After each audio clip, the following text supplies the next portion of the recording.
Приветоводительщики. Причина шумов. Шумов бывает много, стуков, звуков. Это такое видео было давно на канале, но видео уже там 1000, не все ее просматривают, поэтому иногда повторяюсь. Вот взялся разборки, хорошую партию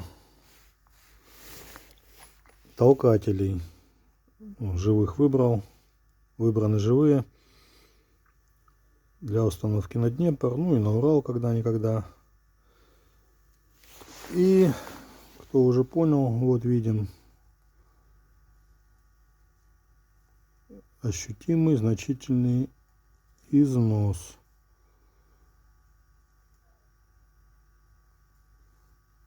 Вот он, это значит стоял, скорее всего, с левой стороны. Износ снизу, распредвал сюда.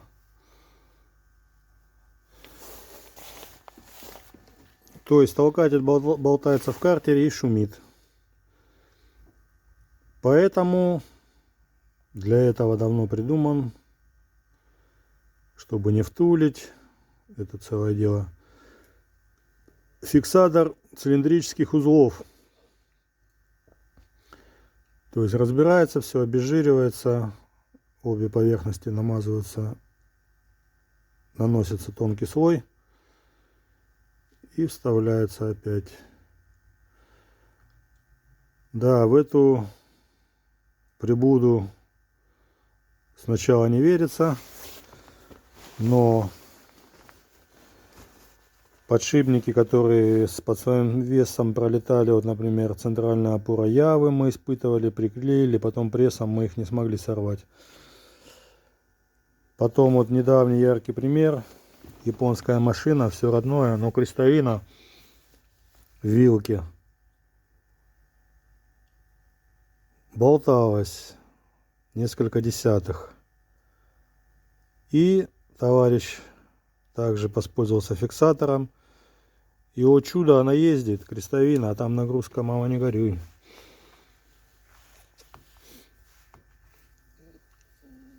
Ну и вот вчера поставил на велосипед трехскоростную планетарную ступицу колеса. Одна из педалей была рычаг.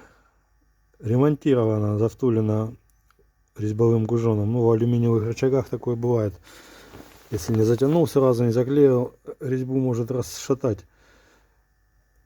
И там было это все на фиксаторе, но я его выкручивал, ну, наверное, минут 20.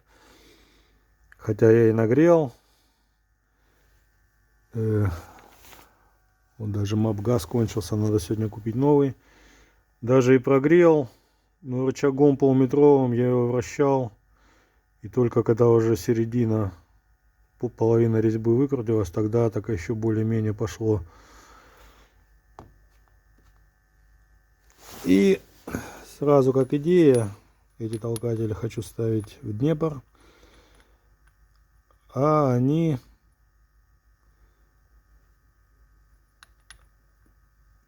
прям напрашиваются и в Урал, потому что смотрим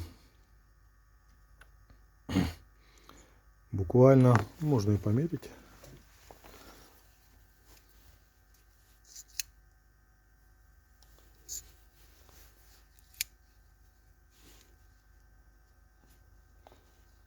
Батарейка моросит, контакт.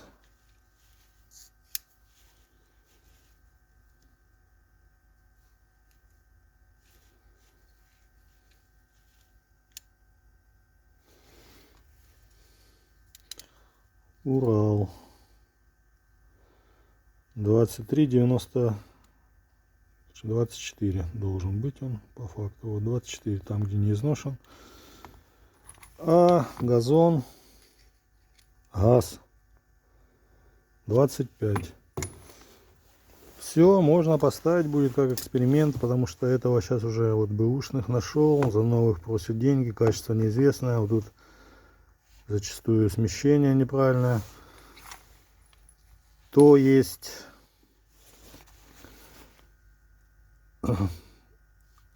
от распредвала до опоры расстояние ощутимое. Лучше, конечно, когда, как в современных стаканчиках, распредвал и опора сразу. И даже когда в опоре есть прорезь под кулачок, тогда у нас вообще все это ходит долго. Он у нас вращается и полностью заходит в опору. А когда он полностью заходит в опору, он не создает вот этой ступеньки.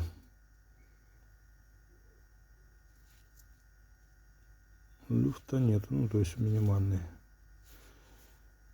То есть теоретически даже здесь желательно от ступеньки отступить и обнизить там 2-3 десятки. Но это уже другое. И в родном теле, корпусе можно отъездить не 1 год, может даже десяток лет. И если он даже начнет в корпусе потом люфт, зазор превысит номинал, то потом уже корпус можно завтулить бронзой. И тогда уже будет еще 20 лет или там очень много моточасов. Да, моточасы теперь я буду внедрять везде. Сейчас закажу. И с каждым капремонтом мотора надо будет устанавливать счетчик моточасов. И такая идея еще установить счетчик моточасов. И записывать весь бензин, который там был залитый. И будет у нас известно по факту расход бензина в час. Так как режимы разные, эксплуатация разная. Кто-то по месту, первая, вторая, а кто-то межгород, все время на 4-й передаче. И километраж абсолютно разный при одних и тех же моточасах.